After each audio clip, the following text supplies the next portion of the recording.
కోరుతున్న ఎక్కుండే ఎమ్మెల్యేస్ అందరినీ, మీరు తొందరపడిపోయి మళ్ళా వరి పంట వేస్తే పులిచెంతల్లో నీళ్లు లేవు, గోదావరి నీళ్లు ఆగిపోతే పంట నష్టపోతాం. ఆ విషయం అందరూ గుర్తుపెట్టుకోవాల్సిన అవసరం ఉంది. ముందు జాగ్రత్తలు తీసుకోవాల్సిన బాధ్యత కూడా ఉంది. ఇంకొక పక్కన ఎంత మైన్యూట్గా వెళ్తున్నామంటే ఆర్ఎస్కే వారిగా రిస్క్ మ్యాపింగ్ చేశాం. మొత్తం 8,489 రైతు సేవా కేంద్రాలుంటే ఇందులో హై రిస్క్ వచ్చి 1,357, మోడరేట్ రిస్క్ వచ్చి 2,077. దీంట్లో కూడా ఇంకొక పక్కన ఉద్యానవనంలో ఏ విధంగా జాగ్రత్తలు తీసుకుంటున్నామంటే రాయలసీమ, దక్షిణాంధ్ర, ఉత్తరాంధ్రలో డ్రిప్ ఇరిగేషన్కి ఎక్కువ వెళ్తున్నాం, మల్చింగ్కి వెళ్తున్నాం, షేడ్ నెట్స్కి వెళ్తున్నాం, ఫామ్ పాండ్స్ క్రియేట్ చేస్తున్నాం. ఈ విధంగా వేరియస్ ఇన్నోవేటివ్ మెథడ్స్ పెట్టి ఒక 58,000 హెక్టార్లో సూక్ష్మ నీటిపారుదల అంటే మైక్రో ఇరిగేషన్కి వెళ్తున్నాం. 6,866 హెక్టార్లో వీడు, మ్యాచింగ్, మల్చింగ్ ఇవన్నీ పెట్టి నీటిని ఏ విధంగా ప్రొటెక్ట్ చేయాలనో సంరక్షిస్తున్నాం. మిరప లక్ష్యాన్ని 2 లక్షల ఎకరాల నుంచి 1 లక్ష ఎకరాలకు తగ్గించాం. పండ్ల తోటలు, ఆయిల్ ఫామ్ ఇది ఆశాజనకంగా ఉంది. 2,86,000 హెక్టార్లలో ఈ అంతర పంటలు ప్రోత్సహిస్తున్నాం. ఇది బాగా స్ప్రెడ్ అవుతూ ఉంది. నెల్లూరు, చిత్తూరు కూడా వచ్చే పరిస్థితి వచ్చింది. దీన్ని మనం మల్టీ క్రాప్ కూడా పెట్టుకోవడం, ఇంటర్ క్రాప్ పెట్టుకోవడం, ఏదైతే ఇక్కడ కోక్ కానీ ఇవన్నీ పెట్టి ముందుకు తీసుకెళ్తున్నాం. ఈరోజు ఉద్యానవన పంటలు కూడా బీమా ఈరోజు కేటగిరీ 1 నమోదు కార్యక్రమం చూస్తే మామూలుగా 2025లో 37,605 హెక్టార్లు వేస్తే ఈ సంవత్సరం 1,50,544 హెక్టార్లు వేశారు. 301% పెరిగింది. కేటగిరీ 2 కూడా 8,901 హెక్టార్లు ఉంటే ఈ సంవత్సరం 55,946 హెక్టార్లు ఇన్సూరెన్స్ కట్టారు.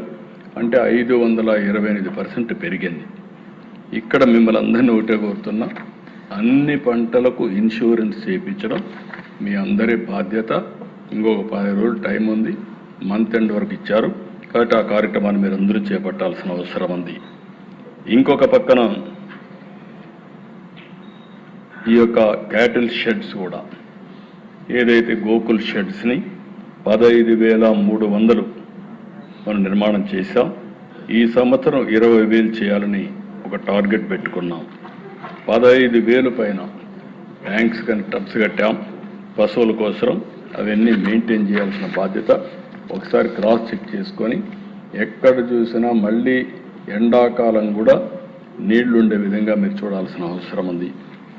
ఎక్కడికక్కడ మన ఎకానమీ కూడా మనం ఒకసారి చూస్తే హైయెస్ట్ ఇది వచ్చేది ఆదాయం వచ్చేది జిఎస్టిపి డైరీలో వస్తుంది, లైవ్ స్టాక్. దీన్ని దగ్గర 1,80,000 కోట్ల రూపాయలు మనకు ఆదాయం వచ్చే జిఎస్టిపి లైవ్ స్టాక్లో వస్తుంది. దీన్ని ప్రొటెక్ట్ చేసుకోవాల్సిన అవసరం ఉంది. దీనికోసం ఈ సంవత్సరం గడ్డి విపరీతంగా పెంచాలనే ఉద్దేశంతో ముందుకు పోతున్నాం.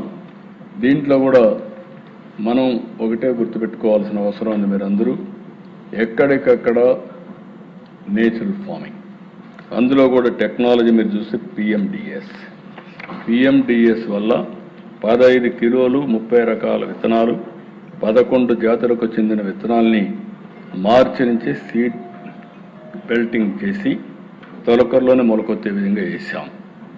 దీనివల్ల ఈరోజు మనం చూస్తే గడ్డి కానీ ముందు ఫస్ట్ ఆఫ్ ఆల్ టెంపరేచర్ తగ్గిస్తుంది. రెండోది ఎక్కడికక్కడ గ్రీన్ కవర్ ఉంటుంది. మూడోది ఎవాపరేషన్ ఆఫ్ వాటర్ తగ్గుతుంది. నాలుగోది ఇది మొలకొచ్చిన తర్వాత ఒక్కసారి 6 నెలలు మీరు వేసిన తర్వాత ఎప్పుడు వర్షం పడినా ఆటోమేటిక్గా జర్మినేషన్ వస్తుంది.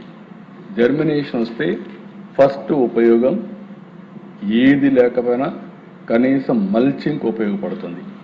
అంటే మన భూమిని సారవంతం చేయడానికి ఇందులో వచ్చే గడ్డంతా తొక్కిస్తే బ్రహ్మాండంగా సారవంతం అవుతుంది. రెండోది ఇది కానీ కట్ చేసి మన పశువులకు వేస్తే ఆటోమేటిక్గా మిల్క్ ఈల్డ్ కూడా పెరుగుతూ ఉంది. It is a proven.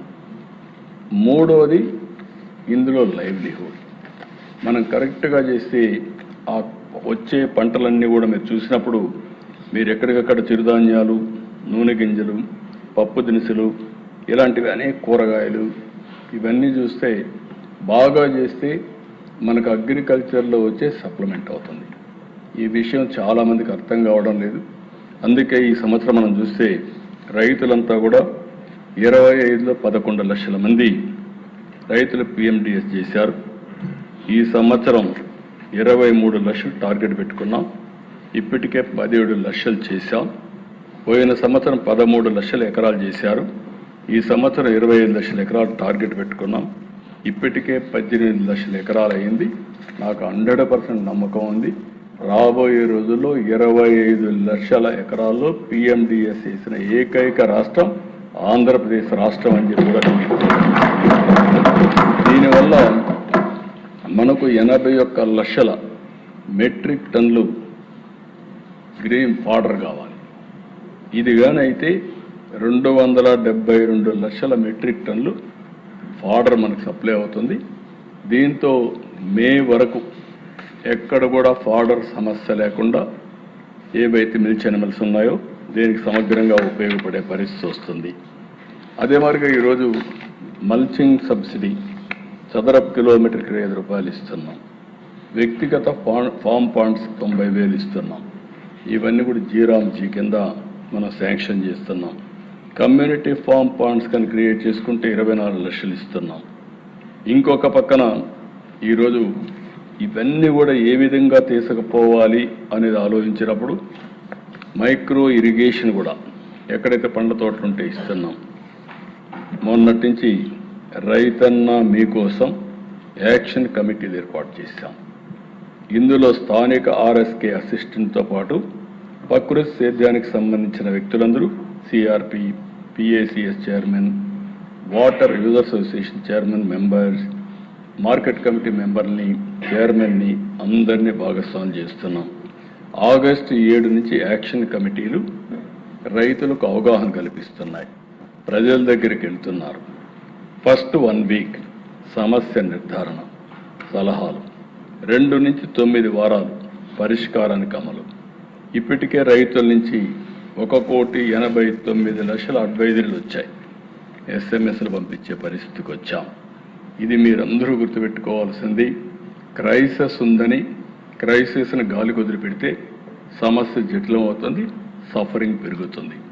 Crisis వచ్చినప్పుడు మేము చెప్పే విధానానికి అదనంగా మీరు అక్కడ కొన్ని విషయాలు చేసి అవి కూడా మీరు మాకు చెప్పగలిగితే ఏమాత్రం ఇబ్బంది లేకుండా ముందుకు పోయే పరిస్థితి వస్తుంది. పూర్తిగా సఫరింగ్ తగ్గించలేము.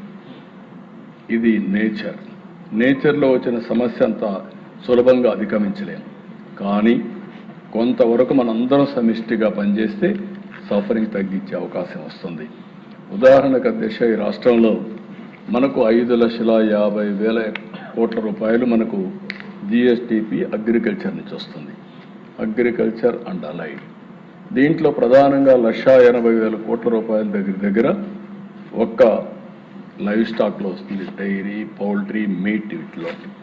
రెండోది మీరు చూసినప్పుడు 1,50,000 కోట్లు, 40,000 కోట్ల రూపాయల దగ్గర అక్వాకల్చర్లో వస్తుంది.